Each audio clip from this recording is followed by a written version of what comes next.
আসসালামু আলাইকুম গাইস, আশা করি আপনারা সকলেই ভালো রয়েছেন।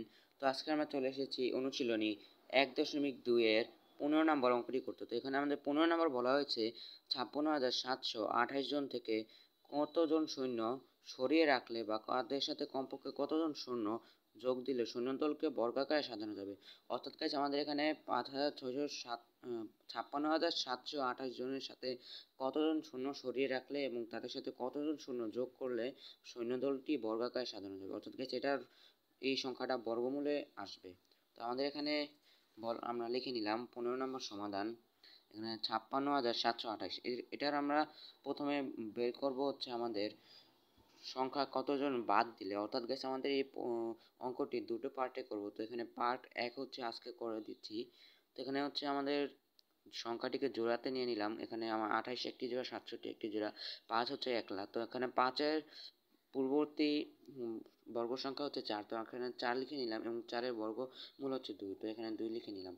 অর্থাৎ গাইস এখানে 5 থেকে 4 গেলে 1 থাকে এবং 67 পরবর্তী জোড়া গাইস আমরা নিয়মে নিলাম। অর্থাৎ গাইস এখানে 167 হয়ে যায়। তো আমরা 2-এর দ্বিগুণ 4 নিয়ে নিলাম এবং আমাদের 4-এর সাথে যদি 3 যোগ করি অর্থাৎ 43কে 3 দ্বারা গুণ করলে 129 আসে, যেটা 167 থেকে কম। অর্থাৎ গাইস আমাদের 167 থেকে 129 বাদ দিলে 38 থাকে। তো 38-এর পরবর্তী জোড়া আমরা 28 নামিয়ে নিলাম। অর্থাৎ গাইস আমাদের এখানে 3,828 হয়ে যায়। তো এখানে 23 গাইস আমাদের এখানে 3 সঠিক হয়েছিল, তো 3 বসালাম।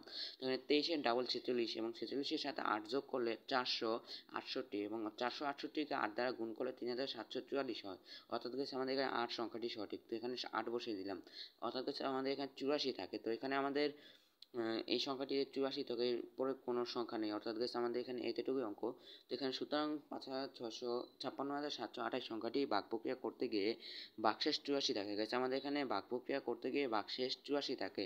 তো এখানে আরও আমাদের এখানে 238-এর বর্গ সংখ্যা আসে। গাইস আমাদের দেখতে হবে 238 ইন্টু 238। গাইস আমাদের এখানে 238 বর্গ সংখ্যা আছে 56,644। গেছে এখানে 56,644, এখানে 56,728 থেকে কম।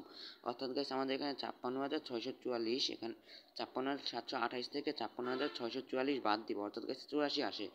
অর্থাৎ গাইস প্রদত্ত সংখ্যা থেকে 84 বাদ দিলে সংখ্যাটি পূর্ণবর্গ সংখ্যা হবে। গাইস আমাদের এখানে 238 বর্গমূল এসেছে, তো আমাদের এখানে 84 বাদ দিব। গাইস আমাদের 56,728 থেকে 84 বাদ দিলে আমাদের এখানে আসে 56,644। এটাই হচ্ছে গাইস আমাদের বর্গ সংখ্যা। তো এখানে এই সংখ্যাটির বর্গ সংখ্যা করলে 238 আসে। তো গাইস আজকের জন্য এটাই ছিল। তো আপনাদেরকে ভিডিওটি ভালো লাগলে লাইক করে দেবেন এবং এর পরবর্তী পার্টে আমরা এর অন্য অঙ্কটি করিয়ে দেব।